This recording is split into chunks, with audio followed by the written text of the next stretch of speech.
Don't hide away from me when I need you more. Every time this plays, I'm so impressed with the song. Every time. Every time. Great job. Another great job. Hello, hello, hello. Hello, y'all. Welcome to Therapy Rebranded, where we're consistently inconsistent. Ding. I'm just going to cut it out. That's the last ding. Why? I just think it's like, I think we're past that. Okay. I think we're past it. Okay. Okay. You ready to start? I'm ready. 12 months open and husband choices are concerning me. Using a throwaway because I'm feeling awkward about this. We entered into this with the view to being respectful of each other's autonomy, so I don't even know how to deal with the feelings I'm having because I want to understand certain motivations but feel like it would be an intrusion into my husband's dating life that may cross his boundaries. So my husband met me when I was 20 and he was 34. Give a comment. How do you cross your husband's boundaries in dating when he's your husband? Bro, this is the thing. We're going to talk about this, I feel like, more, but like this is the thing about like non-monogamy and like polyamory that's like, what are y'all talking about? The math isn't mathing. The math isn't mathing. So my husband met me when I was 20 and he was 34. We began dating at 21 and 35 and married in 2010 when I was 24 and him 38. Oh, there's just so much. There's just so much. I'm going to tell you right now that the girls he's dating are younger than her now. Yes. He was waiting. Yes. Yeah. I've never felt vulnerable. I always considered myself an old soul. Never mind. We're going to get there. Highly intellectual and emotionally intelligent beyond my years. We're not going to make it through the whole thing, bro. Puke on this. Yeah. Okay. We're just going to get through it. So she thought she was special. And that's why you picked her. And it had nothing to do she with felt the chosen. age gap. There's that chosen shit. Equally, husband and I were both at similar life stages. Both had bought our first properties and were living independently. You thought you were at the same life stage as your third. Okay, never mind. But what if they were the same level of success? Exactly. Yeah. I think that's what she's trying to say. Maybe. Similar life stages. So, I don't know.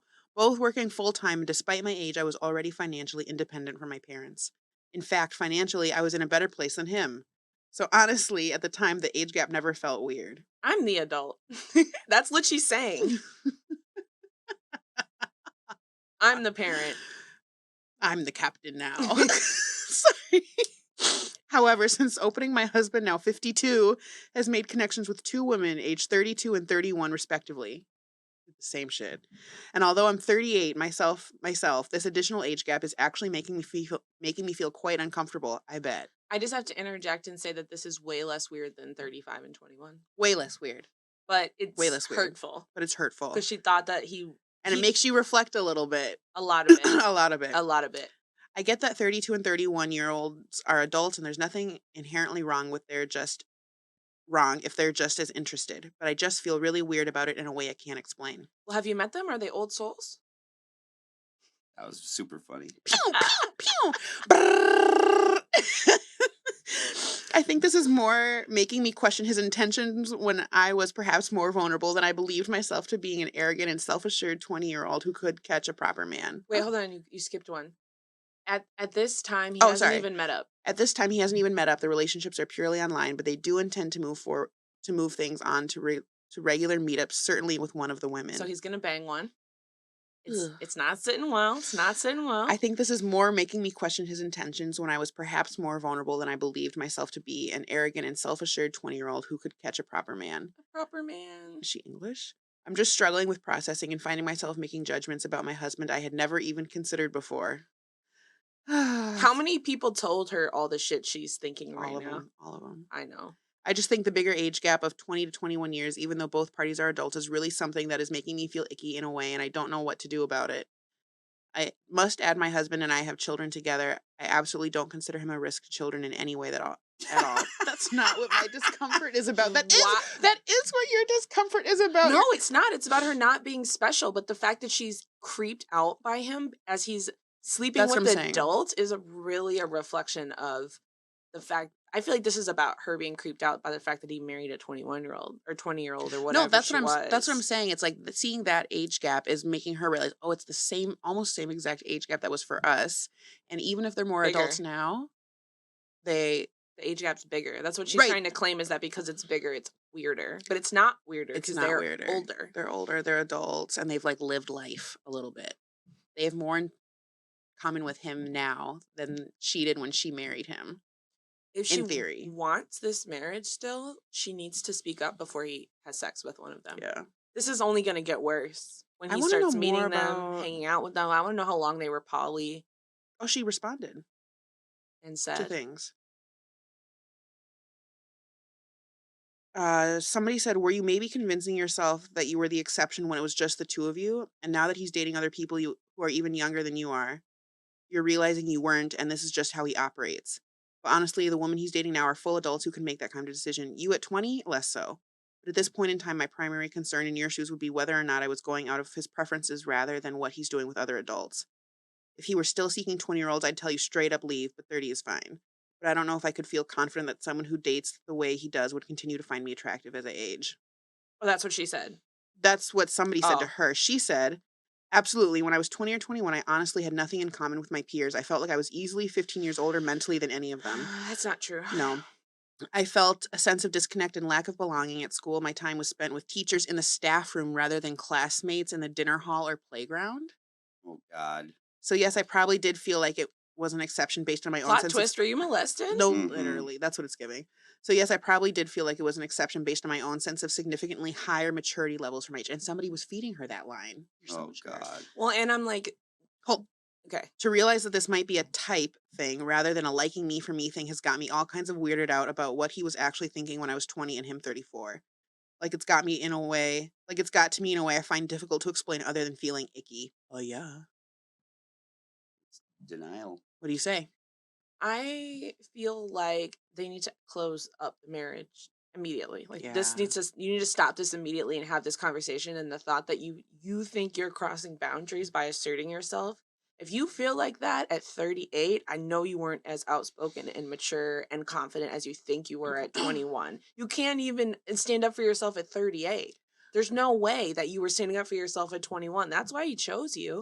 And your history with adults is clearly in some way, doesn't have to be sexual, but in some way you were groomed by an adult to feel like you were special, like you were different, like you were whatever. And this is all playing out And right that here. being closer to like older age is like a sign that you've like that you're mature, that you've made it, that you're better than people That your you're age, special. that you're special.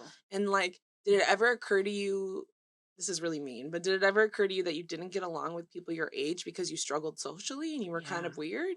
Yeah. Like, I think people feel like, oh, when I'm around 40-year-olds and older people, like I'm more advanced, and I'm like, I think like maybe if you were doing both, I would feel differently, but I think it's a red flag that you like didn't get along with peers. Can you explain to folks why the comment of like we were all like, oh yeah, like molestation or sexual abuse, like why that translates to what we're seeing here?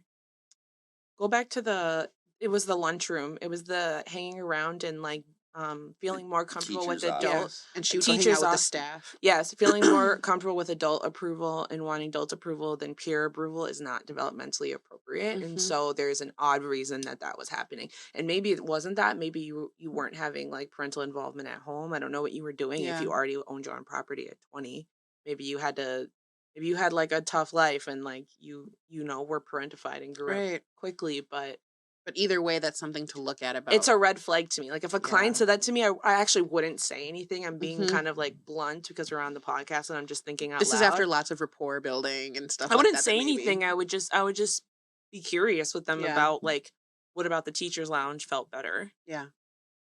And just start investigating why certain things were feeling better. Yeah. And I would Or safer. totally be open to being wrong. That's just my gut. My Yeah. gut just says that. That's a strong gut feeling. Like, I feel like that's big time. Yeah. But just as someone who has a lot of experience with swinger culture from podcasting and stuff, it's also anti-swinger culture. The whole you don't want to violate his privacy. The whole thing of swinger culture is a super open communication. Mhm. Like, it should be easy for her to communicate that to him. That's actually what I'd say they do the best is communicate. This is And- a thing this actually does remind me, and I'm not gonna like pull it up verbatim, but I saw this post talking about like non-monogamous communication in relationships, and that like you have to be able to separate. I'm feeling jealous right now about my partner doing XYZ, and maybe it's not because this isn't like a really healthy situation, I guess. Like your actions aren't maybe making me feel jealous, but I'm feeling jealousy, and you still get to like do what you want to do, but let's discuss it. That's in like a perfect world where like everybody's listening to boundaries. You're just having a feeling and you feel safe enough to bring it up, and then you can like coalesce and talk about it. This sounds like she's like not Sounds like someone who's emotionally safe. manipulated into it. Yeah, I kind of got that sense too. I'm also like, and this is an assumption, but like, who are you dating?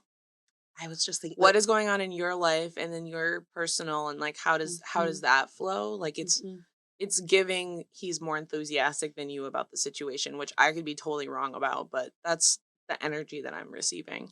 This is a weird question. What do you think about people who open up and want to see people separately but don't want to see people together? Actually, this is just popping into my head. I think if I personally don't want to be in an open relationship for a lot of reasons, but one of them being that like I just don't get enough out of like romantic relationships to want like 5 of them. I just really like it's just a lot of time, effort, and energy, and like it's a lot of work doing one relationship good is hard. Doing one well is really hard. Is really fucking hard. But I think it's less weird when it's separate, actually. I think I don't know if I'd want to see it. Yeah.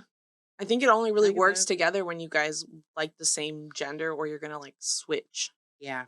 Like I don't, which is not, I think. Not the vibe all the time. Not the vibe all the time. I feel like there's like, I would also be curious to know, and I already said this, but I really, really want to know how long they've been poly.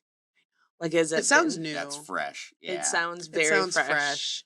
And like he just started to move ahead. And it sounds more like it was like an announcement. Mm-hmm. I feel like people generally like announce that they want to be polyamorous. I think they do. They don't like come to it together, maybe. Mm-hmm. Do you guys think that it's like, so we've been kind of characterizing the boyfriend as like kind of a scumbag, right? But like, I mean, you know, that's been the undertone, whether you meant it or not. Yeah. Mm-hmm.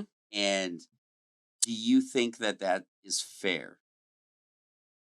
Because the woman is in her lower 30s, right? And really, I'm just defending 30s. myself right now.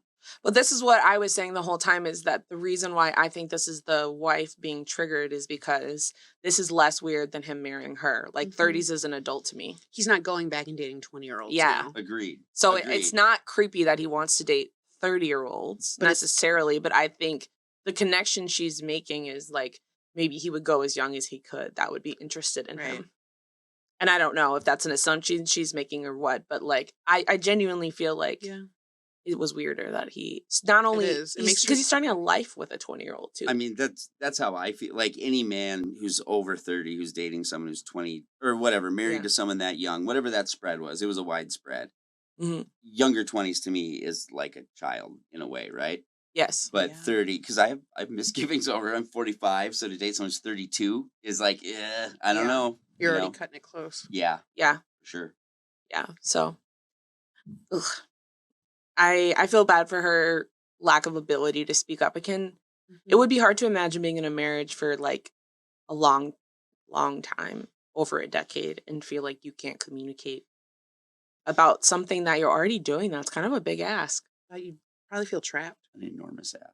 So it's kind of ridiculous that she doesn't feel like she has the power. I feel like usually when women allow men to open it up, and that's the way it goes because the guys who wants it or whatever, and we're making a lot of assumptions. Right. But I feel like the guy's usually pretty gracious about it. The women dictate. Yes. Like everything I've seen in those cultures, the women dictate. Right. Because wants to piss that off, right? Exactly. Like, yes. So that's weird. Exactly. Yeah. On to the next one. My boyfriend has been cheating on me our entire relationship. Me, 28, boyfriend 39, and I've been together for 5 years. He has been sleeping with every woman under the sun our entire relationship. Hookers, girls from Tinder, family, friends. I never suspected anything. I trusted him more than I've ever trusted anyone. So much of that, I thought if anything ever happened that he'd immediately tell me. I felt like we could go through anything because we had such deep trust. He left Facebook up on his computer that I was using. A message popped up. From there, I scrolled through and found things at least a year old from random hookups. I confronted him. He cried and apologized and said that he had just been around 6 meaningless hookups while I was in grad school. I felt a little weird about his son's best friend's mom. She was a very damsel in distress, and the whole family was always doing things to help her out. I specifically asked about her. I said I'd understand, and I just needed the 100% truth. He wholeheartedly denied it. Well, of course, you had a specific woman in mind that was like, is it her? And he, no, he's a liar. Got it. He's locked in at that point. Right. Yeah. Flash forward a month. She wanted to go to a concert with him. He asked me. He's wildin'. I just found out that you cheated, and I suspected it was with her. And you're like, can I go to a concert with her? That's how dumb she's been. Did He's cool running it by her. Did you note the age difference when they first got together? 10 years. She was 23 and he was 34. Oh, you're right. You're right. Because we're not, yeah. Mm-hmm. Yeah. Ew. There's a theme tonight. There's a theme. Flash forward a month. She wanted to go to the concert with him. He asked me. I said it felt kind of weird, but it was up to him. I trusted him. You trust him? I love that so much. You trust him? I trusted People him. don't realize that trust isn't is built. You don't just give somebody I trust him just because this is my boyfriend. Just to show you that they're trustworthy.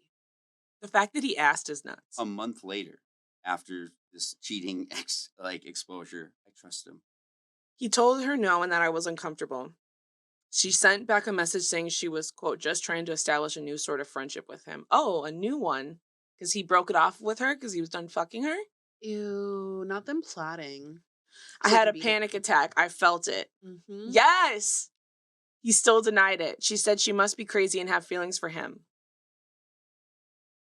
Do you think that she thought his girlfriend knew? Yeah. Or I don't understand. Or he broke it off with her. I wasn't getting that out of the reading, but I can't. I'm just confused why she's even saying this. They must have had a conversation where he stopped it. Right. Yeah. No. Yeah. I mean, you're making me doubt how I read it. Is what I'm saying. No. I think that was wrong. Okay. A couple weeks, and also anytime a piece of shit guy calls another person crazy, red flag. That girl got all the answers, all the tea. Talk to her. A couple weeks later, I just couldn't take the nagging feeling. For the first time in my life, I went digging through his stuff. Well, it wasn't the first time, but right. I found messages on Instagram between him and her neighbor, who he has also slept with.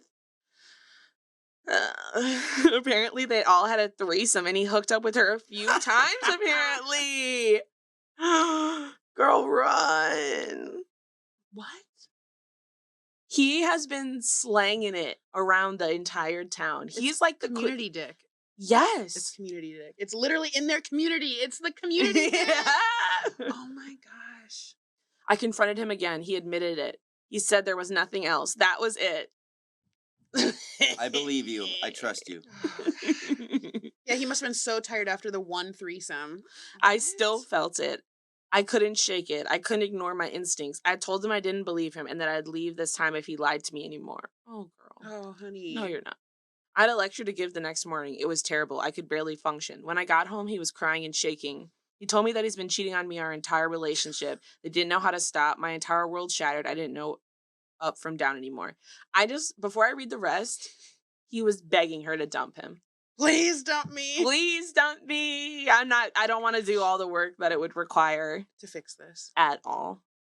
We went to a sex addiction therapist, and she's pretty much the only one that has said this is 100% separate of me and we can work through it.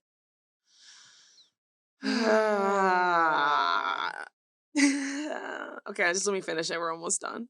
Every aspect of our relationship has been beyond perfect.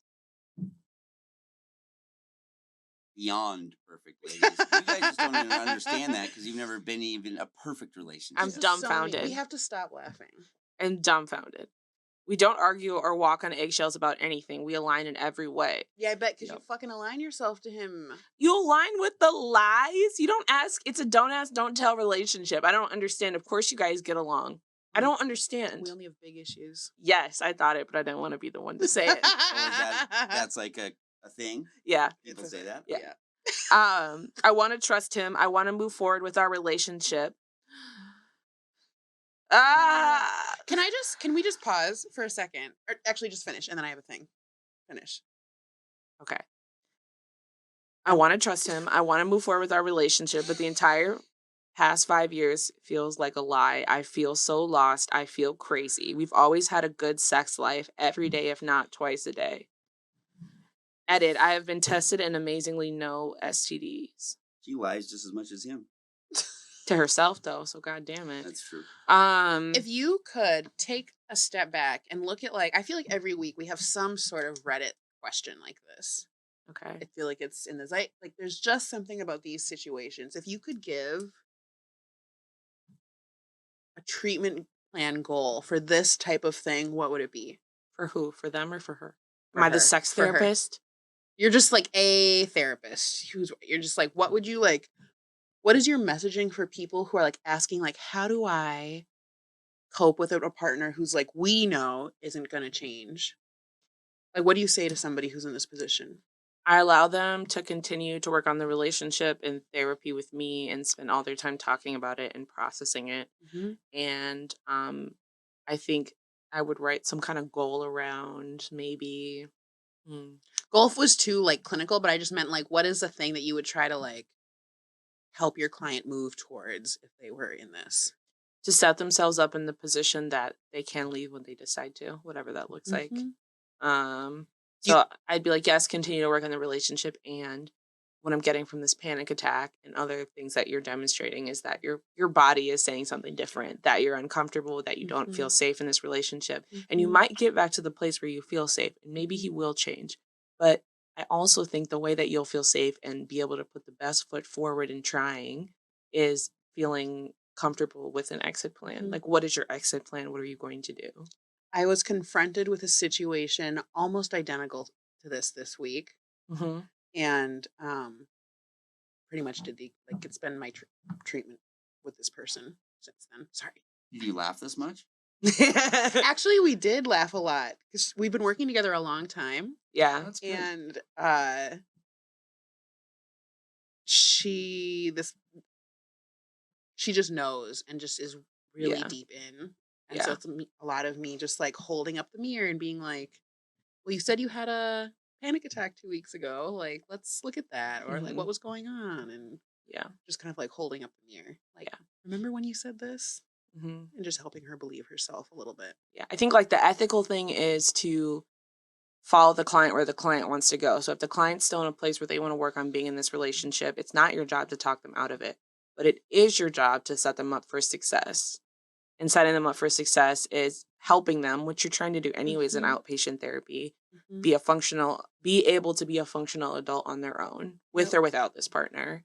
And as they continue to gain more confidence and insight, and they continue to beat their head against the wall trying to work on a relationship that's not going to work, you just keep, when they turn towards you or turn away from that relationship, it'll be a lot easier because it won't be like admitting that they were wrong. That's the other thing. If you dig your heels in and tell people they're wrong, they don't want to come back and tail tuck and tell you like, actually you were right and he wasn't going to change. Like that never works.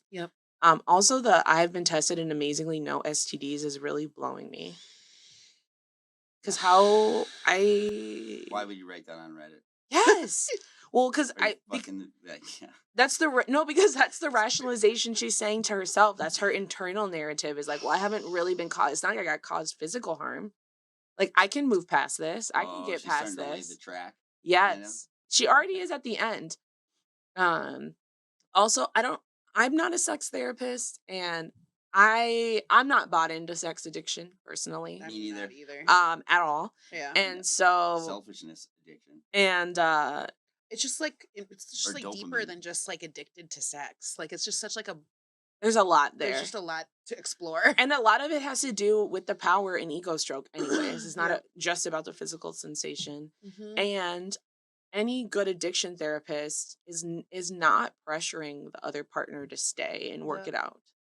And I actually doubt the therapist said that. She just heard that because that's what she wanted to hear. She wanted to hear. But I should say though that if I don't get laid like at least every 3 days, I do like puke in the toilet in the morning.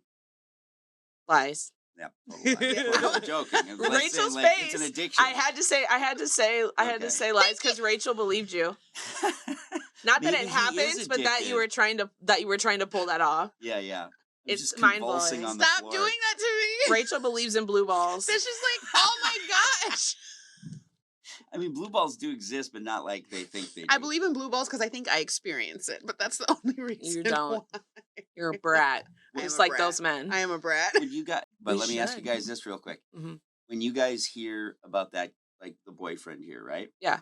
And I don't have a high opinion of him at all, but do you ever have that in your therapy where you keep hearing about the other guy or girl, whatever it is, and the person is obviously painting them in the worst possible light because they're talking to you typically, right? Yeah. Or not? Yeah. Do you ever see them? Like, do you ever struggle? Like, I don't know, see them when they pick them up and hate the person, or No, like, do no. you have to manage your feelings No. towards them? No. No, I mean on inpatient I do sometimes because it's like for real abuse, like And physical abuse and stuff. But no, not really. It feels so like not personal to Yeah. me. Okay. And I think like even in this I actually think as much as she's saying all the negative, like she tries to round it out with the like, but our relationship's great. How often are you guys like filtering what the person says? All the time. All the time. Okay, all the time. All the time. That's why it's work, because you have to think about that, like, yeah. You just have to think. And then when you work with someone long enough, you like start to pick up patterns. Mm-hmm. And you can start looking at them like, come on now. Like, yeah. We've done this dance before. Especially because if you're a really good therapist, you're giving the client feedback that they don't want to hear. And so often you're seeing how they respond when they get defensive or angry or upset. And like, it's not matching how they're describing how they are in that relationship. Yep. If you're being defensive towards me and angry and not able to take accountability alone with your therapist, I know you're not doing it in your marriage. Yeah. I know you're not doing it. Because I'm the professional and you're having this interaction with hard feedback. Yeah. We're not even in an argument. Yeah. Right. Yeah. Have you ever? And I'm on your side. Exactly. So the fact that you're flipping on Right. me because you heard something you didn't like lets me know. Have you guys ever been like kind of like duped, or in a way where like you didn't catch on it till so late and you're like, oh man, you're good, dude. You're good. Yeah, I have. In a couples session, I had a couple who it felt fine. They were telling me about deep things in session and all this stuff. And then later on, like there was some like family event that happened and she was like, I just want to see you one-on-one. And like this was in couple session, like they both agreed to this. He was like, yeah, that's fine. Totally fine. I think that's a great idea. Arrogant motherfucker. And she came in and like told me how essentially emotionally like abusive he had been, that he's been coming to sessions, like he takes shots before sessions and like comes in, and I had like no idea. I would have had no idea. Mm-hmm. How do you confront that when it happens? Like when they come back, like what do you do? They didn't come back because she was like, I need to like, she was like safety planning with me, like how to leave an abusive relationship. Yeah. Gervais, how about you? I don't see people long term, so okay. I see them for. I have like a couple outpatients that I see long term, and like it's a lot of like kids with significant trauma where it's like them and one parent. So like it's kind of, and you get to see but what's cool about yours is that you get to see like pretty much almost like the whole family system. Yeah. So like I never get to see when I'm seeing you, how you interact with your parents is really not he say, she say. Right. I'm watching you guys all do it. Right. But for me, I mean, half the parents come in line of my face, a lot of my face. Yeah. And like when there's real trauma or like really horrible things that have happened, and like I don't think that parent's safe, and the kid tells me like, yeah, I don't want to be honest about this and all of that. I'm like, cool, we don't have to be. And we just like skate past it, because what I don't want to do is I don't want to stand up for somebody who's being abused or make that parent angry or uncomfortable, and then they take it out on the kid the second they get out of the hospital. Wow. So I'm thinking about that, of like how honest I am or how direct I am in those moments. And all I can do is pass on that information and chart it. Do you have a strategy for when someone's lying to you? Because you're doing it in high pressure situations. Yeah. Do you have a strat? Like, how do you deal with that, and how do you suggest people deal with that? I think that's something people struggle with a lot in general. I think for me personally, I'm in a specific situation because I know that they're lying to me based on their kid's behavior. Like I have to have some evidence that they're lying to me. It's either like what you're saying and how you're saying your parenting is not matching up with the kid I have in front of me. So this like just can't possibly be true. This kid's terrified of you. You can't tell me that you're not doing anything. Like it's like just not reality. Night and day, right? Like that's just not reality. And I also like get to read documentation and charting and all this stuff, right? So like, and I'm like clinical about that. So like, parents will come in and say like, well, I don't really understand like what's going on. Like I'm so present. I'm so blah, blah, blah, blah, blah, blah. And I'm like, oh, okay. How's that been going with your recent sobriety?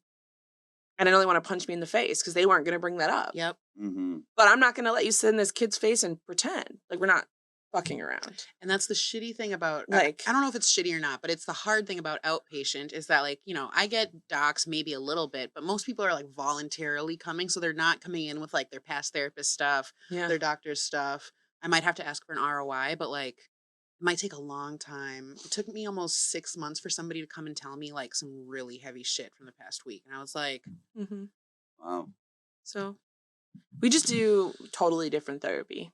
Yeah. I'm like going in there and And she trying has to to. prescribe the problem. Like, this is what's happening. This is why I think your kid is suicidal. This is how I think you're contributing to the problem. And she's treating it kind of. Well, she's long term. Yeah. Yeah. long term, but Yeah. it also takes, I'm working with people who like aren't like in like need right then. Like there might be something really big going on, but they're not in crisis. And Mhm. so like It's just different. it's just different. Yeah, It's no, just- I get it, but I still think it applies across Yeah, in certain ways. yeah. So yeah, It Totally. does. you guys are interesting. It's interesting. Thank you. I Thanks, I Gabe. love my work. It's the job for me. It's like an adrenaline rush. When you get it right, when you like have a good day of therapy, at the end of the day, you're like, I'm like jazzed. Like Mhm. it's like a high. Or like when you have a good session that's like a meaty, like Mhm. I'm I'm working hard, the client's like working, but maybe there's some like a little bit of conflict that we like. It's just those sessions are like everything. I love it. Yeah. Are you do you want to read the last Reddit? Yes. Okay. My husband of 20 years is cheating on me with our son's 18-year-old girlfriend. Boy.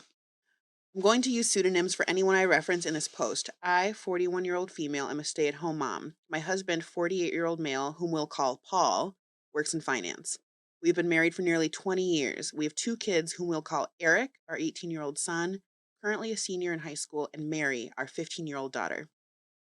They are both the lights of my life. My marriage with my husband has grown somewhat stale over the years for a myriad of reasons, such as his work schedule and how I've aged poorly since we first met. Do you think she feels like that about herself, or you think he says that? I think it's both. Oof. I think that's an internalized message. Our son, Eric, has a girlfriend, 18-year-old female, whom he's been dating since they were freshmen in high school. We'll call her Amy. Eric absolutely adores Amy. She's his first love, and she's someone I've always considered as family. This makes the whole situation emotionally excruciating for me. Last week, I inadvertently saw my husband's phone screen and got a glimpse of a text thread between my husband and Amy, our son's girlfriend, and I read what looked like a message of her telling him that she misses sucking his cock. Pause. She went digging Holy through the phone. I for was this. inadvertently, she had to put it in there. And it's okay because It's okay. she had intuition, and I'm glad Yes. she went with I'm it. glad she did But too. she went digging through that man's phone because you cannot tell me that he just had Amy on there and he had her let her messages pop up on his screen. There's no way. She could have just let that out. Yeah. I I went through that piece of shit's fucking phone. Is what and she found said what to I was say. looking for. Yeah. I froze in place in complete disbelief. I spent most of the day convincing myself that I must have misread what I saw. Oh, God. However, I didn't misread it because over the last several days, I discovered a file on his computer filled with tons of BDSM porn. He clearly has a porn addiction. He also saved photos of Amy from her Instagram on his computer. Although they weren't inappropriate, she was fully clothed. It was still the proof I needed to confirm that I wasn't going crazy. I also looked at his phone during opportune moments and saw more of their interactions. I wish I had Yeah, never you did. looked. They were filled with mean, horrible things said at my expense, with him constantly comparing me to her.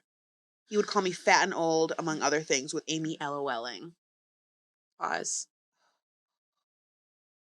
So brutal. This is I'm brutal. mind blown. I'm brutal. This is brutal. I'm- I have to keep going. I have Okay. just for me. I have Okay. to keep reading this.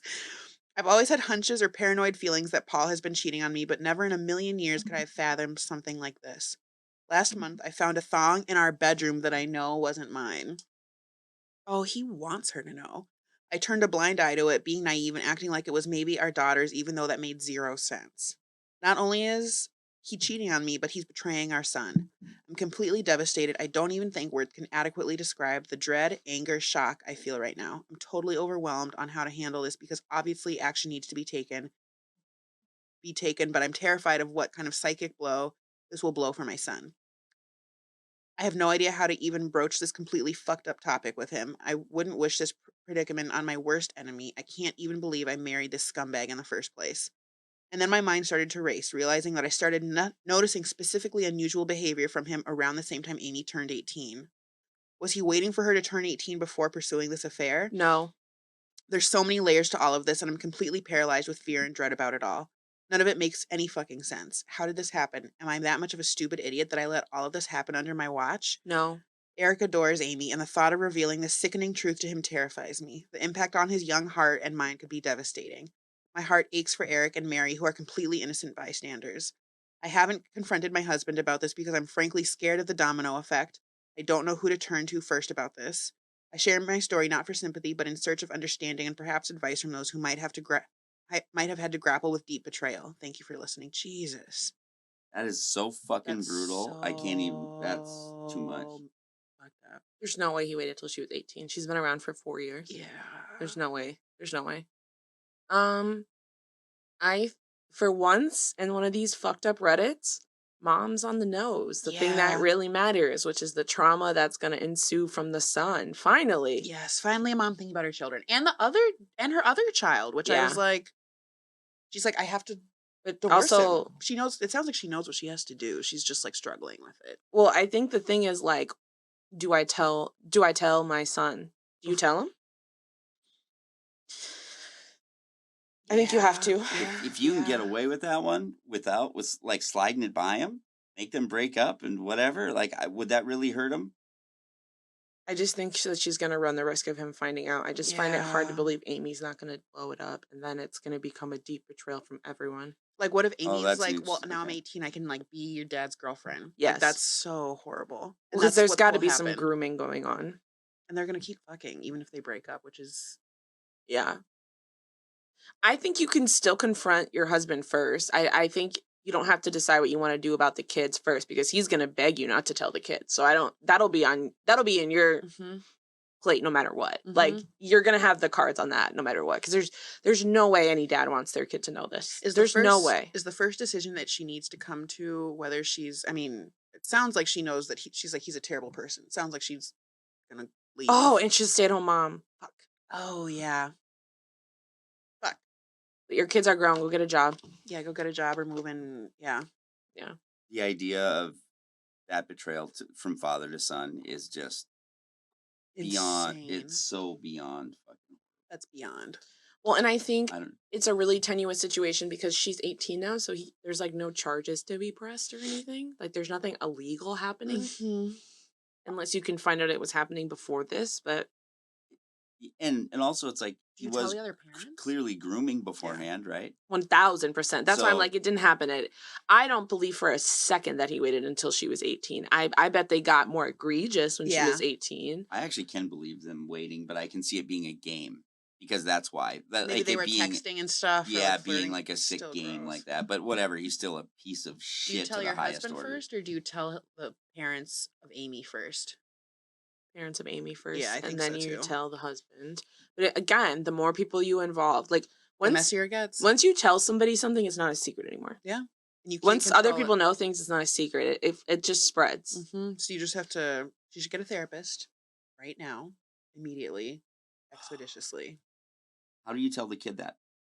Sit him down. You sit him down. I think Does like environment matter and all that stuff, or like, you know what I mean? Like, I think just dad can't be there, and dad can't like have any plans to be there in the near future unless. But then also dad needs to be on call in case Eric wants to talk to him, and then he has to come. And then he has to come immediately. Like, that's the ideal scenario. Like, he needs to be at like a coffee shop down the street. Like, know what's gonna happen, and like, does a dad like this? I think a dad like this ditches his family. Yes. He just like starts new. Yes. He's like predators go away when they've been exposed, and he's giving predator. I was about to roll my eyes at the BDSM until we got to the Amy's photos. I was like, okay. Me too.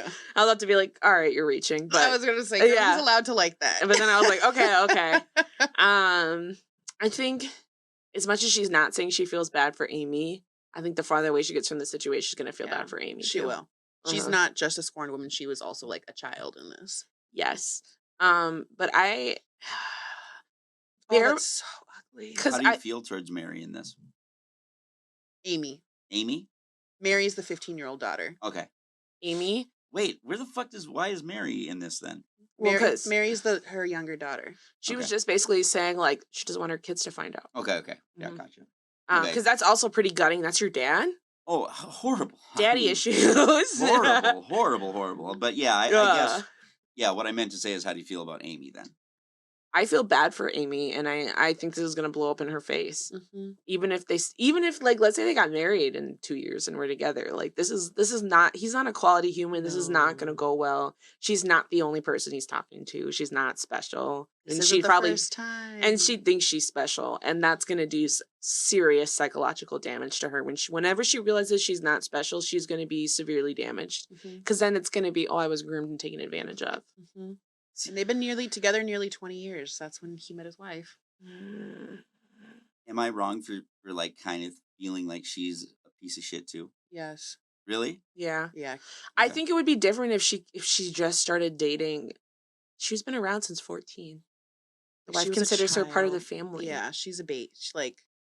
I get it, but they still know right from wrong, I guess. I don't know. No, not at 14. Your brain is not even close to the same development as I feel like it's the easy manipulation of you're special, and that's what I'm saying is like when she realizes she's groomed, she's gonna be gutted. Oh, my boyfriend's dad wants me. What? Oh, they both want me. Yeah. Like at 14, it's like she's definitely naive, immature, and like. Oh yeah.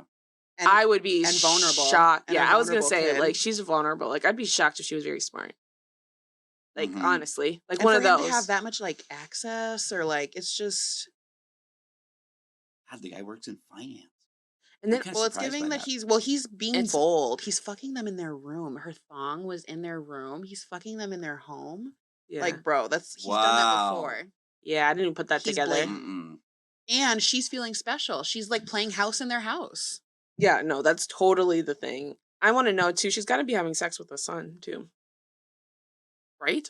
Amy's got to be having sex with her boyfriend. Well, that's what gets them off. I'm fucking you better than my son. Oh God, this is I think that's sick. how people like that operate. That's nasty.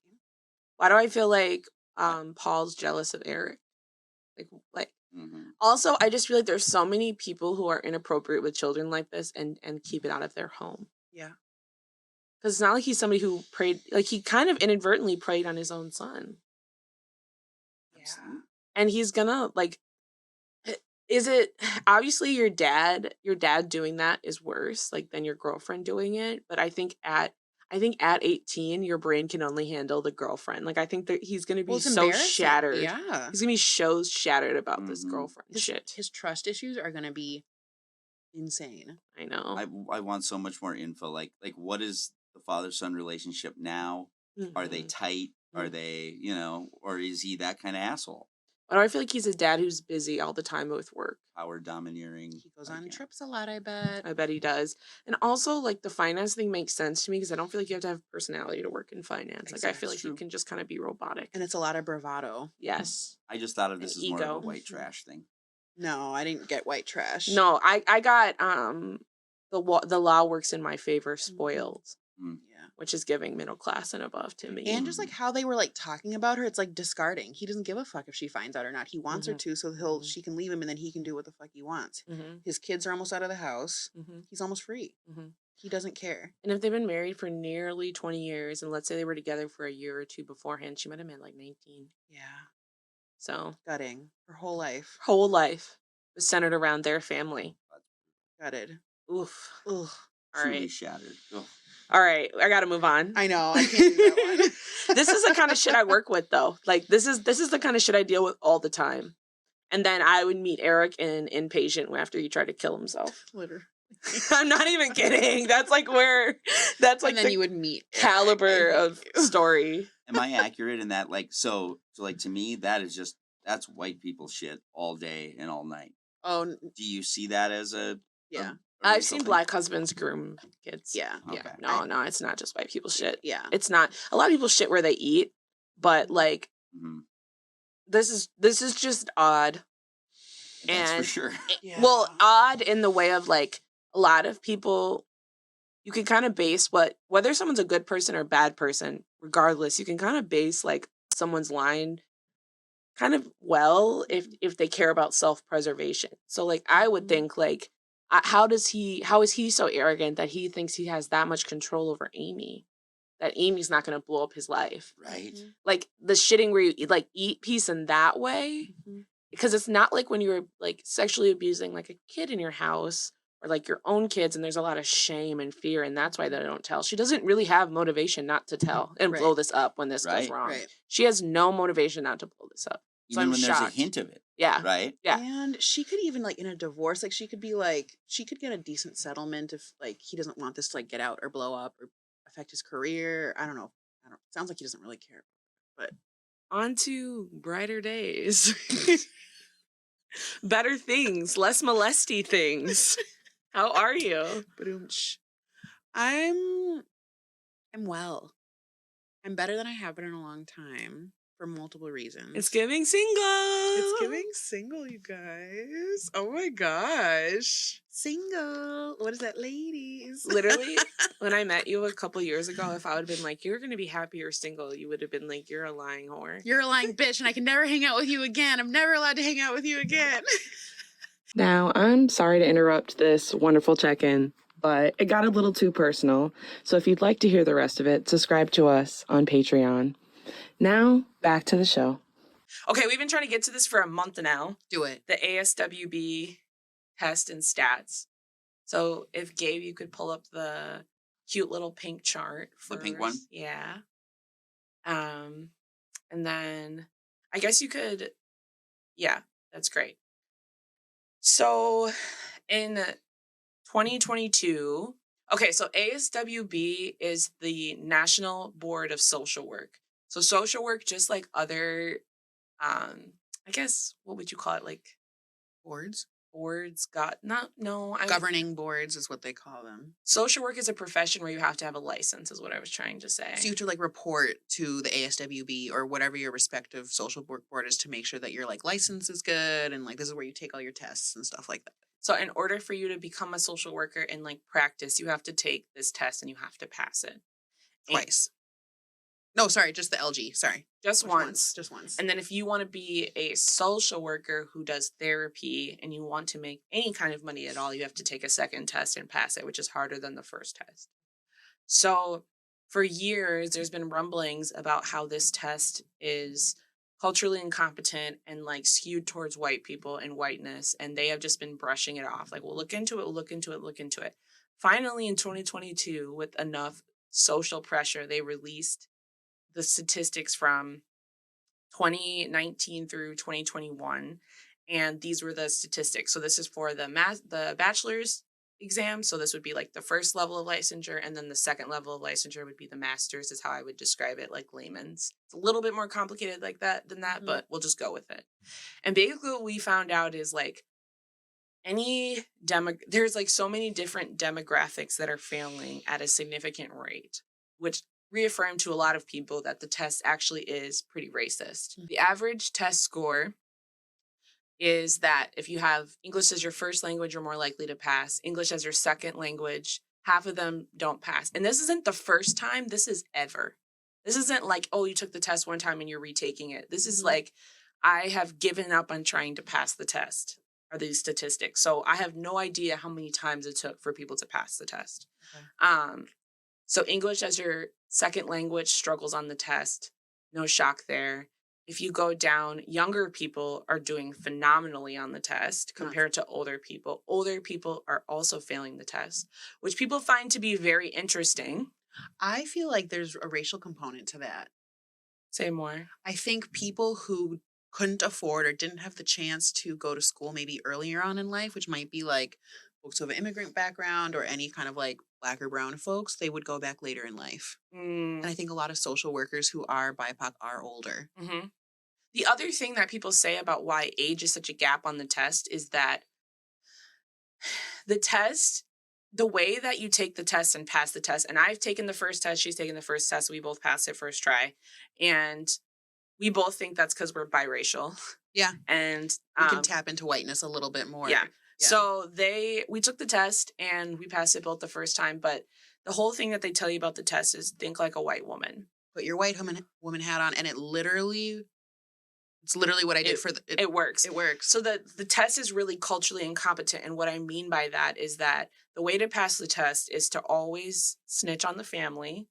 It's always to call CPS. Mm-hmm. It's always to Side get with the people law. in trouble, side with the law. It's very much about legality, liability, reporting, and ethics, reporting, right? Ethics are huge. Your license, things like that. And so what people say is how you practice in the real world isn't reflected on the test. And so because of that, if you've been practicing for a long time, specifically before you take the master's test, you're less likely to pass the test because the answer wouldn't reflect the real world situation. And when you go to the Minnesota Board of Social Work, their website, it's like, so there is a national board, and then you have to pass the national test, and then you can get licensed in your state. You have to apply and do all these fees. You have to pay for the test every time you take it. It's an expensive test. And there's not a lot of support. They don't offer a lot of, I don't see at least a lot of like grants or things that ASW like gives out to like help people financially with this stuff, which is wild to me. But they're saying that the point of making us take the test is that they need to prove that we're safe and we're not causing harm to the community. So the point is that they're doing this as a screening tool to prove that we're competent social workers. The issue with this is that I don't think the test actually reflects competency in any ways. And secondly, before we can be practicing social workers without help, without somebody signing off on all of our decisions, we have to put in 4,000 hours signed off on of work. We have to do 4,000 hours of work that's signed off on and documented. And then we have to get 200 hours of somebody reviewing our work with us and talking about the quality of our work. And doing individual and group, which is way more viable for like seeing how you are in the field than a test. And the earliest you can cap onto that, if you don't take vacation, if you don't miss supervision, if you pay for the extra hours, is 2 years. So you're practicing for 2 years without interruption straight before you have to take this test. I personally believe that shows a lot more about your competency and ability to perform than taking a test does. Oh my God. Thank you for saying that. It's something I've been discussing all week in work. I had no idea you were going to take it that way. That is so satisfying for me to hear personally. It is. How you show up of like either at your job or like taking a test like this says more about like your study habits. Yes. Like how organized you are. Yes. More than like your quality of actual work to me. So in 2022, the ASWB started doing some, what is it called when it's not numbers? They were sending out qualitative. Yes. Thank you. They were doing qualitative research, which basically means they wanted to hear about stories and people's experiences, and then they paired that with how they did on the test. In 2022, the people who responded, their numbers reflected similarly to the test of the 2019 to 2021 review. And then they had people write about their experience. And basically, white women under 30 were all like, this test was easy. This test was like, I barely had to study. I barely had to do anything for it. And then it was mostly people of color who were saying, like, I had to take this test multiple times. It was really difficult for me. The answers don't make sense. So this is, when I say that the test is racist, what I'm saying is that it is built around what the dominant culture or population would respond to the test. So it's how a white middle class person would practice, has been cultured and told to practice, right? And like one of the things that I think white middle class people are often taught by the world is that following rules works and relying on the system is beneficial. Cops are trustworthy, police officers, and teachers in that is beneficial. Yeah, teachers are trustworthy. The more involvement in the system, the better. Let's get them, a county social worker who can oversee the family. And that's a very different cultural perspective than, like, for instance, Black people whose experience is that, like, the system can't be trusted. And, like, I don't want to involve CPS and I'm afraid to get the police involved. And it's actually going to harm my family, not help my family. Yes. And so there's an at odds with this because maybe the ethical decision that you would make is not the decision for what you would have to check off on the test. Mm-hmm. And there's something about the fact that people are openly saying, like, I was told to think like a middle-aged white woman, and that seemed appropriate. That's wrong. Who published? What is this article from?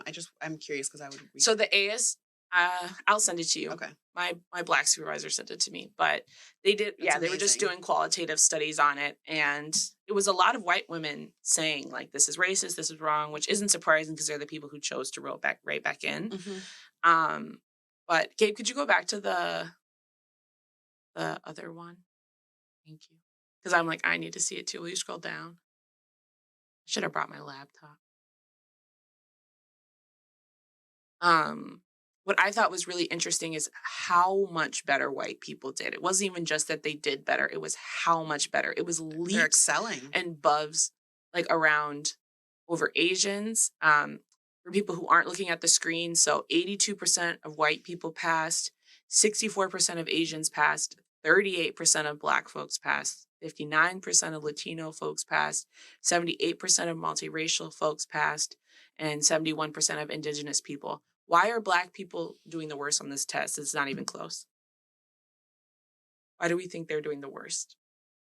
This is a really weird thought and probably not the reason. Okay. I feel like Black people, when you take this test, you are picturing Black people.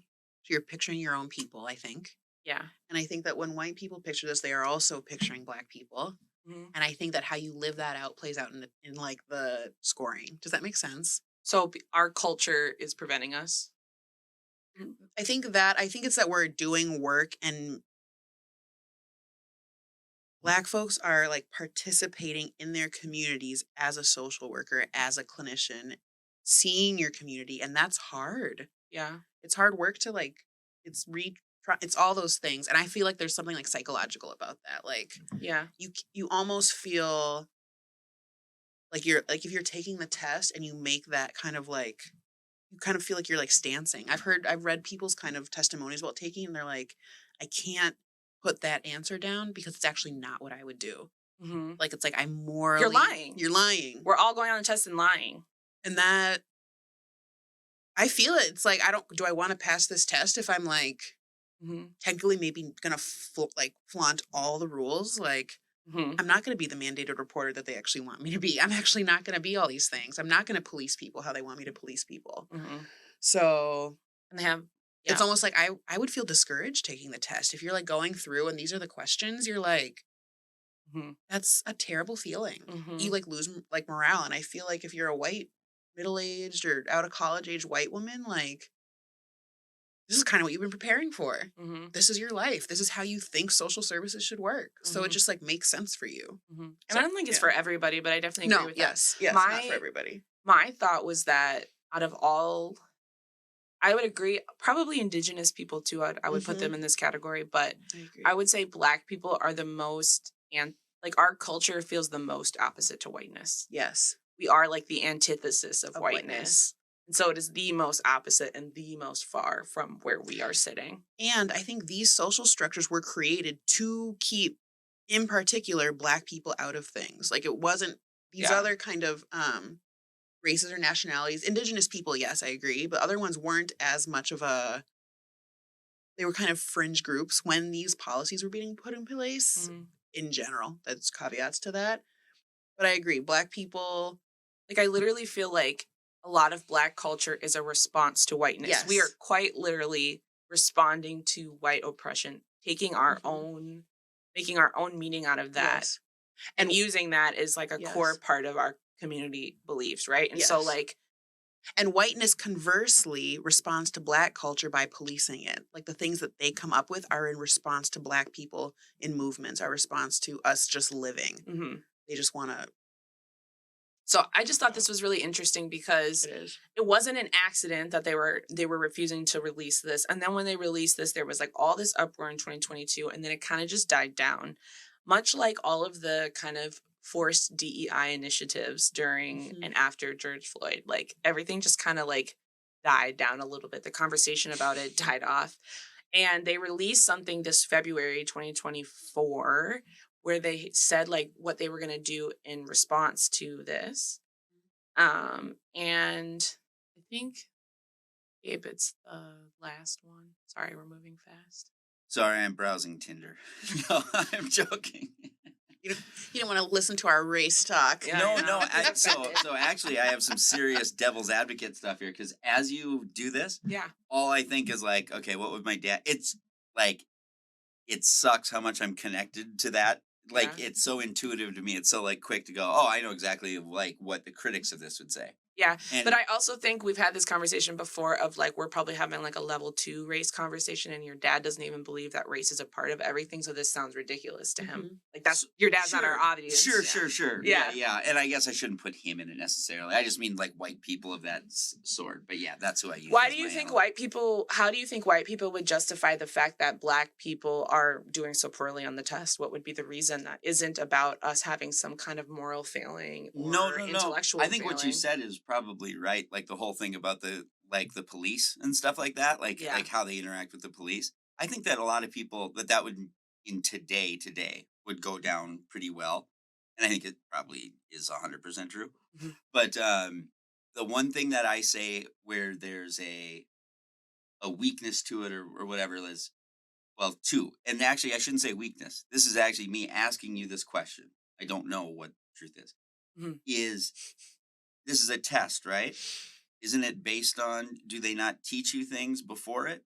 So like they give you the answers and then they're asking you to regurgitate the answers. But the answers are also racist, and the teaching is also like I'm using an overgeneralization for like racism, but like it's not. They're teaching you stuff, but also you're in the field, and what they're teaching you is the opposite of what you're feel in general as a Black person is what you're experiencing. I think white people, what they're learning and what they're experiencing are more in line because they're they're following the rules.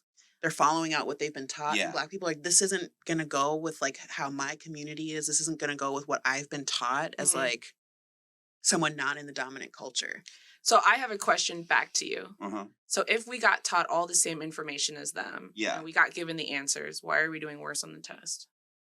I mean, so I believe it's exactly what you said, because it is, because when I think of going to college when I went, but I believe this is advanced thinking for a lot of people. Yeah. Which is like when I went to college and studied economics, when there's theory stuff, whenever I was working in theory, if it didn't feel inherently true, it was absolutely harder to retain.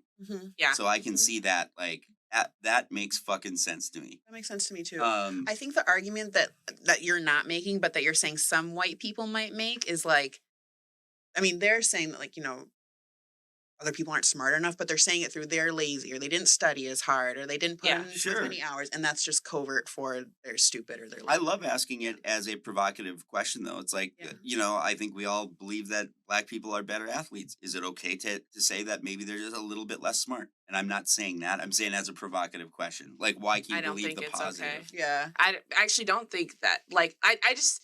we could go into all of it, but like because Black folks are better at all that shit. Okay? It's kind of I know. I mean, that's how I feel. It's just kind of like I think a very neutral example that's easy to bring up is like I could go into why it's harmful to assume Asians are smart and like how much it impacts the Asian kids that I work with that aren't smart. Yeah. And how much it impacts their self-esteem because it's supposed to be part of their identity to be good at math. And what does that say about whether or not I'm a real Asian if I'm not good at math? Right. So no, seriously. No, I know that. I've actually heard that before. It's just funny to, and like not a real Asian. True or playing violin or like true embarrassment when teachers assume they're going to be good at it and they're not. Yeah. True shame when asking for help, right? And white people will really say some shit like, "Well, I thought you'd be good at this." Yeah. Or something like that, and they'll think it's funny. This is the other thing that I would think that, or this is something that where I think there's a gap as well. Is you go. So first of all, specific examples would help because whenever we just talk about broad things and people dismiss it broadly, but so that it helps when you said the examples of those questions. But what I try to envision is go like how would the question be biased against me? What would that look like? How would you reverse it? You know what I mean? Like you wrote the question, so it wouldn't be like that's what I'm saying though. Yeah. I'm saying, do you believe that like? Can you write a test that would reverse those results? And I think so now, based on what you told me. In a different country, but not this country. Right. But like, why not this country? It's too embedded. Because we're not in charge of the system, so there would be no. Like, I know. I'm saying as a fantasy. Like, I mean, let's say that you. Yes. You know what I mean? I think if I wrote the test, let's say I wrote the test. Yes. I bet that a shit ton of Black people would pass and a shit ton of white people would fail because I would have a lot of questions about like. There is a series of events that you're supposed to do prior to getting the police involved that I think a lot of white people don't do. And a lot of on the test, it's like, well, it's the right answer because you went to the authority. You assessed and you went to the authority. But I would be like, did you go tell, like, if I wrote the test, like, you would fail that test if prior to going to the police, you didn't notify the family. You don't have to do that as a social worker. You don't have to tell the family you're calling the cops. I think that's bullshit. It's fucked. Notify the family that you're doing that. That's definitely white. Yeah. Do you, like, oh, you get to keep anonymity. And I also just think it's so, it's like I also just think it's so pussy because you don't think they're going to figure out that it was you? Yeah, exactly. Like, you're going to have to talk about it in the next fucking session. And you're going to play dumb to their face? Like, wow, CPS was called? How? Terrible therapist. Like, I honestly think we landed on something sort of brilliant in a way about the whole, like, truly, like, a way to explain to white people that it's like when you are doing, like, theory in college because you all went to college. Like, you know what I mean? Because that really explains it for me, a lot of this stuff. And I think a lot of those things, it was hard. A lot of times the people who are delivering the message just sound like they're making excuses in a sense, right? Like if you're the type of person who takes personal responsibility and is big on that, then you're going to be dismissive of anyone that sounds like they're complaining at all. I get why people are like, I get the notion of like, stop whining, because the way that you view the world is like, you feel like if I were to take my life into my own hands, like I would be successful. But what I'm actually saying is like, I'm successful enough that I'm in a position to kind of whine for everybody else. And I'm going to continue to do that. That's like my responsibility. I don't even think it's whining, but like, if we're going to use that language, like I'm actually doing fine, which is why I need to speak the fuck up. Yep. I right away said me and Rachel passed the first time. Like this doesn't impact me. Because of privilege. I have the money. I have the money to take the test if I fail the test. This doesn't do anything for me. Right. And the reason why I took this test and didn't take a moral stance and just said what I needed to say is because I care more about making money and job security than taking a moral stance. Oh man, you guys are gonna hate me for saying this, maybe. Yeah. But I hope you don't. But truly, as I was just like thinking of like, I was trying to put myself in the shoes of a black person, right? Which is very easy for me because I'm pretty much there anyway. Of course. But being inside of a black woman doesn't make you black. And the episode there. That's the name of the episode. He said we kept trying. Go ahead. But I was just gonna like, I guess I don't even want to pose. If I was a black parent, why I don't know why I keep going to. If you were a black woman, no, what is that video of that little girl? I don't want to be a woman at all. Independent black woman, and she's like a 3-year-old white girl. Okay, if you guys were just teaching this, let's say the roles were flipped, right? Right. And this is like white, like I wouldn't want my children to constantly being heard that it's a disadvantage being white, because I don't want to instill that in them. I don't want to give them that excuse because life is hard enough as it is. I don't want to fucking get, and now that's a lot of black people feel the same way. They're like, I don't want to instill that. But you know what's really interesting is what a lot of there's two ways to go with this. One, some black people just ignore it. But there's other black parents who feel how you feel, which is like, I don't want to give them excuse, but they use it as motivation. Like, you have to be twice as good. You have to work twice as hard, which is its own issue. Super admirable, I think. But no, it's I mean, I wish they didn't have to do it. I'm just saying, like, it's a way to push your kids through because it's necessity. It's survival. I get it. I don't judge it. But it's all, you see the impact of it on the other hand is just... If you don't talk about the external messaging, your kid will internalize it and think it's their own voice. That's why you have to say something about it. And it's not that you have to constantly remind them, but, you know, it's a fallacy to think your kid's not going to interact with racism. And I think... I'm working with adults in therapy, black adults, who still... I'm one of, if not one of, the only people who point out to them that the system is impacting their life. They know it is, but they're like, but I could be doing this and personal responsibility. And I know I didn't do this just right. And they're like every little thing. They know what they could be doing just a little bit better. And they think it would make that much of a difference. And it wouldn't. And I have to be the person that eventually says, you know, these are the things that are also going on in your life. Your financial, family, you have no support. All these things are structural. Anybody would be failing. You are also failing because the system is racist and is stacked up against you, and this person won't call you back because of your name, or you can't get this or that, or you have sick. All these things are also stacked against you. And so I want you to take a break. And the look and the elation that people get when somebody says this isn't all on you. Yeah. I would it's so sad to me.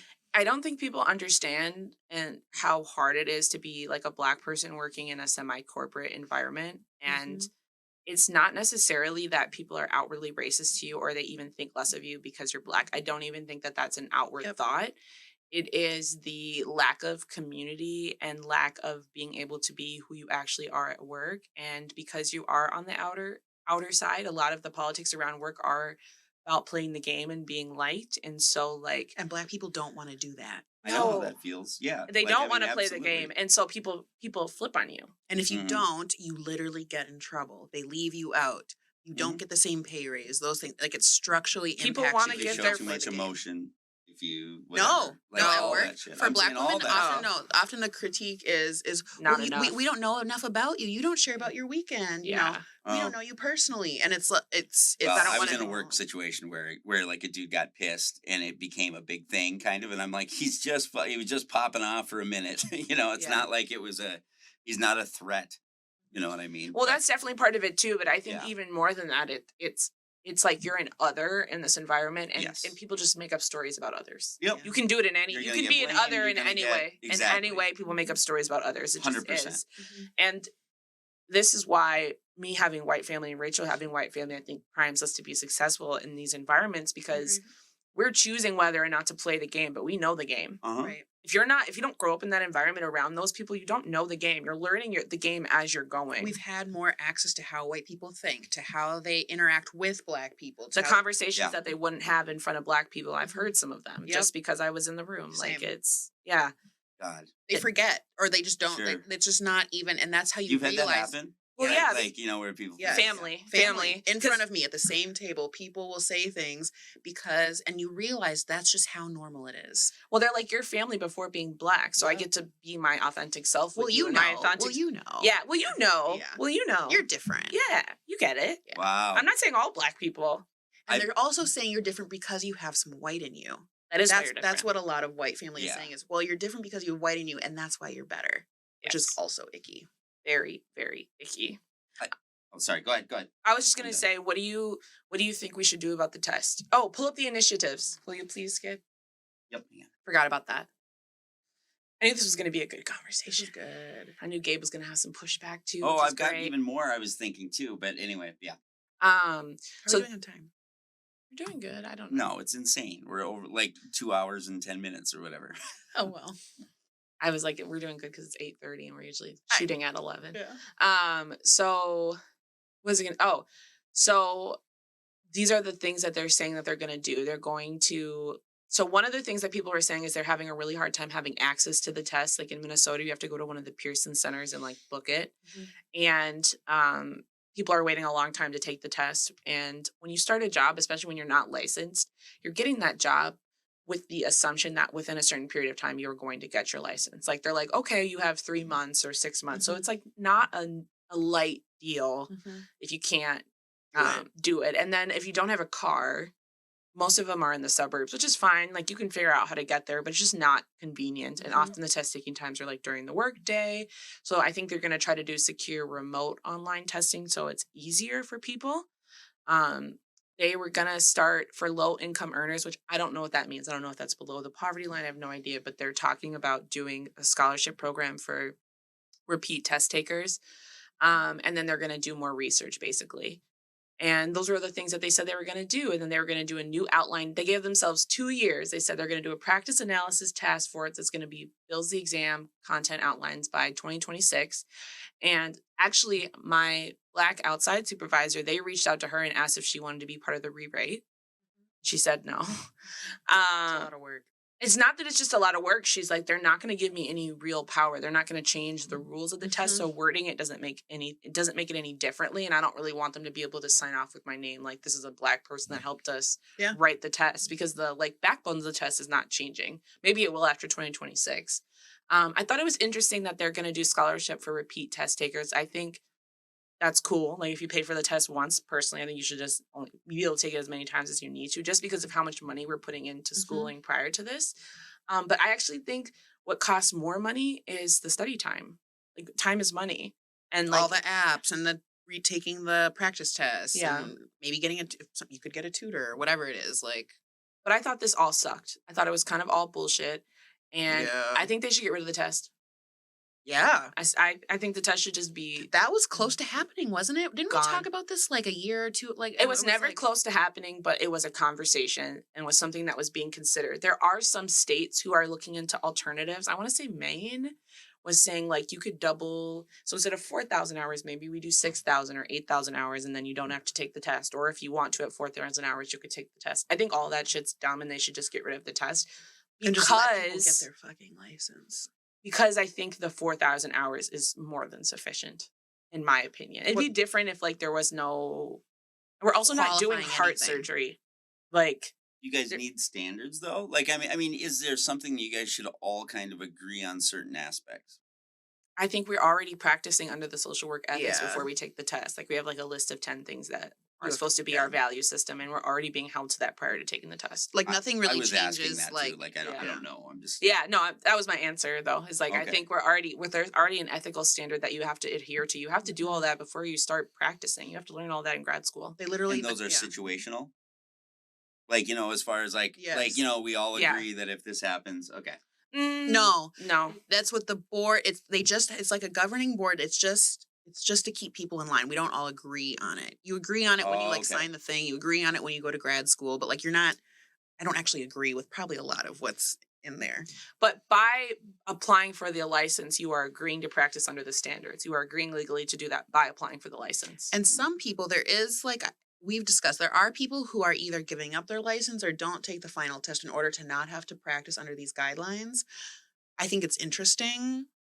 I wouldn't do it. I'm not too going to do it. selfish. Yeah, I want. And I also want to be protected by the law. I mean, Me it too. protects us by the law, right? We don't have to get suing and all that, getting insurance, all that. Yeah. So, I don't know. I just thought the whole thing was pretty interesting. And then just to finish off, Keep an eye on it. Rachel. The thing is that in Louisiana, doctors are now performing C-sections, not all, but C-sections instead of abortions when, in order to like excavate the stomach area because they will go to jail or get fined or lose their license if they perform abortions in Louisiana now. And so a C-section is another way to get either a fetus out from a myriad of things, I guess. That's the workaround you're saying. Yes. Yeah. So, and it's not because they're trying to give people abortions. It's because, so no shock, now that they are going to persecute providers who do abortions, providers in some cases are more worried about being legally liable than they are about the patient's care. Mhm. And so what's happening is that somebody is losing the baby and they have a fetus that's not viable anymore, that would not survive on its own. And I think NPR's example was somebody whose water broke at like 20 weeks. And so the baby would not be viable at the time and couldn't have stayed alive in the womb anyways.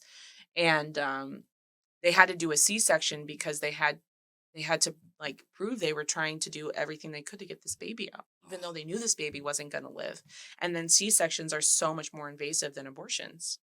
Like they take so much recovery time. They're literally cutting through Tissue and muscle. And they're moving your organs. I've stood in the room while one. Yeah. I stood right next to one. It's insane that they would do that. That's so crazy. And another thing that's happening is that they're not seeing clients before 12 weeks because they're afraid that if they see a client and they have a miscarriage, they could somehow think they helped him have an abortion. So all these people are trying to get early prenatal care in Louisiana and they can't. Nobody will see them because they're like, no, we have to wait until we think you're not going to miscarry because we don't want any risk for this.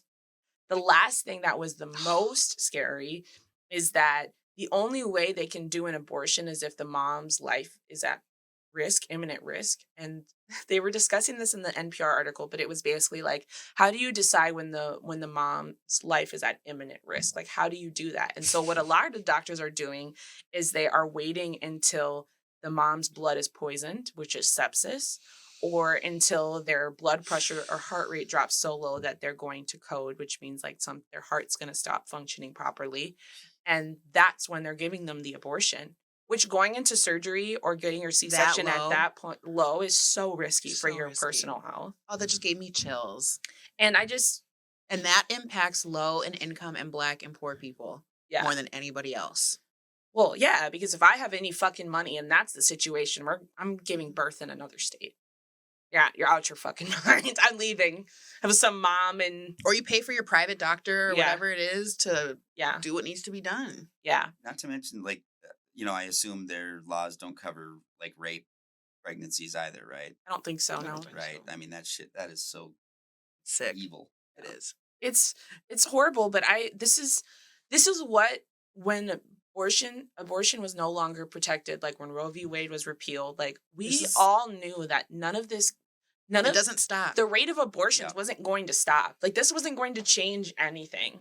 Yep. Like, people are still need healthcare. They still are going to. This isn't even around. Like, I would be interested to find out more about. Well, it's because people who are doing home abortions and how that's fucking going.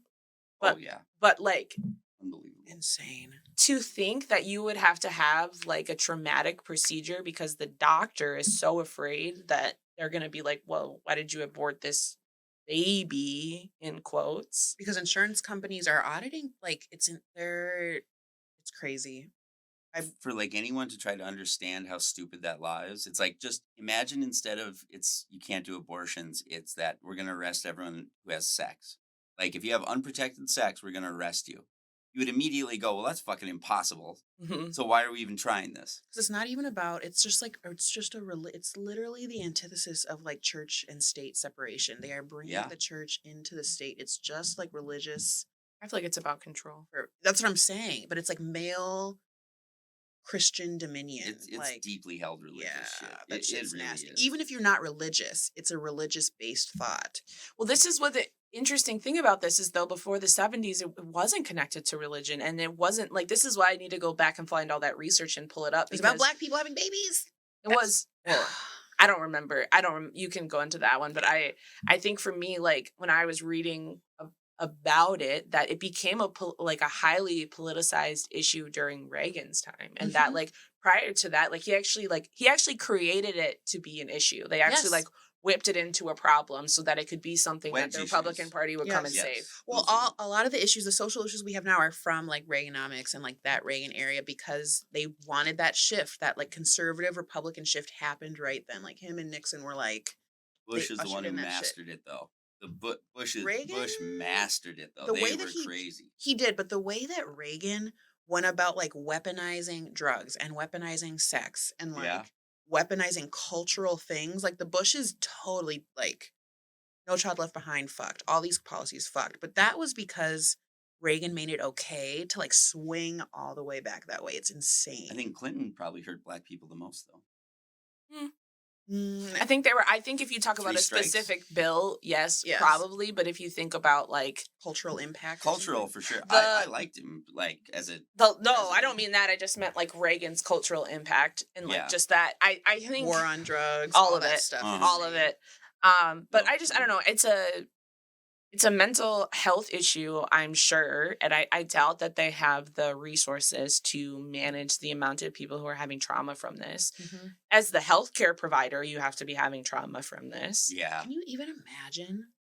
No. And I can't imagine the ethical qualms of being like, do no harm, but I'm causing harm, but also this is the best I can do. And like, do I really want to risk my license for this one person when I can help 50 people this week? And like, there's just so many ethics around it. It fucks up everything. Yeah. It fucks up everything. And then the fact that we know crime is going to skyrocket because of this in the future. Yep. Because that's just happened. And then they're going to want harder crime and death penalty. It's like it's putting us in this cycle of fucking misery. Because most of our prisons are private and they want to fill up our prisons, and it's just... Hold on. Are you saying I shouldn't have the right to imprison my fellow man? Yes. I mean, how dare you? Mm-hmm. And I can't profit from it? I know, we're going to... Are you kidding me? Another topic for another day. No, that's a joke.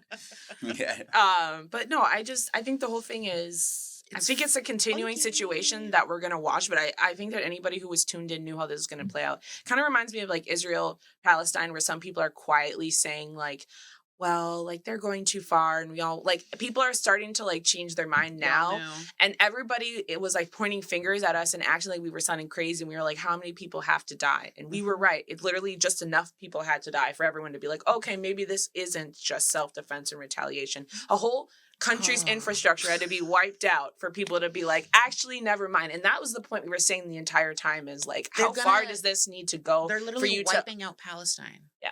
What's super fucked up, guys, is I fucking forgot about the abortion issue.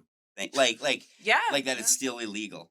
Yeah. Like for real. Yeah. I'm chilled by that It's- almost. it's like how much we also- normalize it in a Well, we because just it's moved normal on. here. We did just move on. Because Yeah.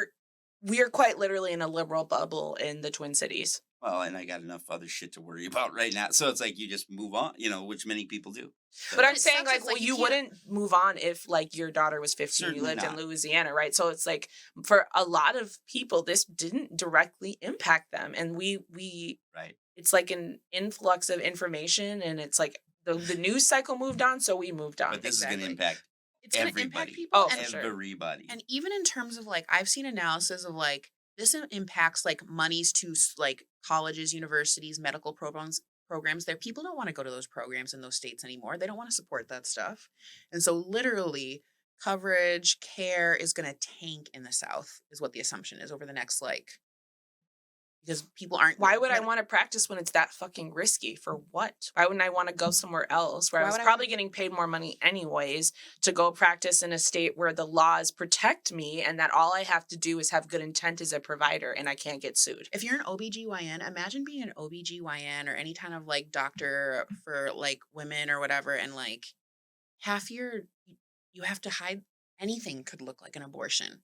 Yeah. Right? Any sort of checkup, anything you stick up there, any sort of like anything could be seen as like, Yeah. that's a whole profession that's like under, it's just Do you guys insane. blame women at all down there?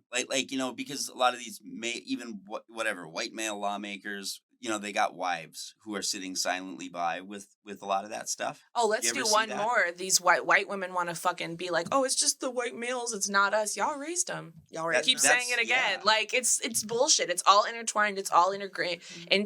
Mhm. And the reason why I do blame those women is because it's kind of like shame on you. Like you're placing your beliefs on other women, knowing the physical impact that it's Yes. going to have on them. It's almost worse. Under the jail. That's how I feel. Like Yeah. I have this weird blaming of women for it because it's like if you guys rose up with fucking rage down there like you should, it's like a lot of those husbands would back the fuck. They might they still say wouldn't. the shit publicly. They wouldn't back down. No, they would say it publicly, but Yeah. then it's what happens kind of in the dark, I mean, when we posted on one of our Reddits on YouTube, and it was about the woman who aborted her baby after she found out her husband was cheating on her, like it was mostly women commenting like, you're a monster and you guys are monsters, and I can't believe that this woman killed her baby. I couldn't think of nothing more vengeful or spiteful. I also think like some women have been forced into submission and they like want to force other women into submission with them. Suffer Yeah. with me. Suffer with me. We're suffering together, and it's morally superior to suffer with our husbands because that's the right thing to do. And it's like, bitch, fuck you. Girl, fuck They need you. to circulate that picture more of like of what a baby, like what the zygote or whatever it is like looks like at that period, because Nobody every cares. time you see it, it's like It literally looks Oh. like the back of my phone. This is what a baby zygote looks like. It it's looks just like fucking this. Nobody nothing. cares. Like to sit there and act like that's They don't care. They don't care. It's the potential to be human, and it's not only that, but the potential to come out a pure soul, Ugh. and that it's like somehow that's superior to the other shit. I don't To know. this I shitty-ass think people world. are super fucking dumb though, and they think of a dagger going through a living I think so, baby too. kind of thing, I like think- where it's like, yeah. oh, it's just too much. They think of it as like a little mini baby. They Right. just think of it like But they're choosing to Yes, feel like that. that's how I feel. Yeah, it's ignorance. They're and choosing. They're stupidity. leaning into it. I don't yeah. think they're choosing. I think they are. It's ignorant. right there. It's right there. It's like and like people. It's just hard for me to believe that like you're not curious about like your values at all. Like you're not. Believe it. No, I think people are That's not what I curious about think. their values. That's 100% what I think. Yes, Yeah, I I think do people are think so. so much dumber. You're I just al- too smart. I You're also just too smart. You think everyone else thinks that way. They don't. I do. That's why I'm cynical, because when people do shit, I'm like, was that spiteful? Was that thought out? Was that malicious?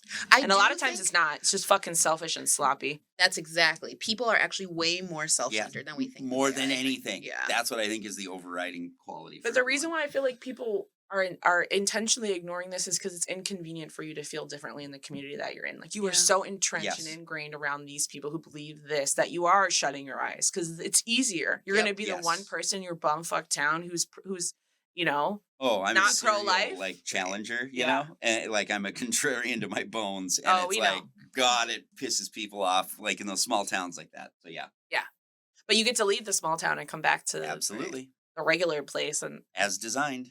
yes. So I think another light, bright. That was fun. That was That was fun. I enjoyed that a Yeah, lot. me too. was a I good love one. I talking like race that. with you guys. All right. We'll see you guys next week. Bye, y'all. Bye. I know this shit's so good. Let's just listen to the song for a little bit. You guys don't have to. I mean, dance a little bit. Here we go, Rachel. Here's your turn. Hang on, Rachel. All right, now everyone, welcome Javay to the stage. Javay. Okay, shoulders. All I want is to go again, but you All right, ain't we're done. picking your phone.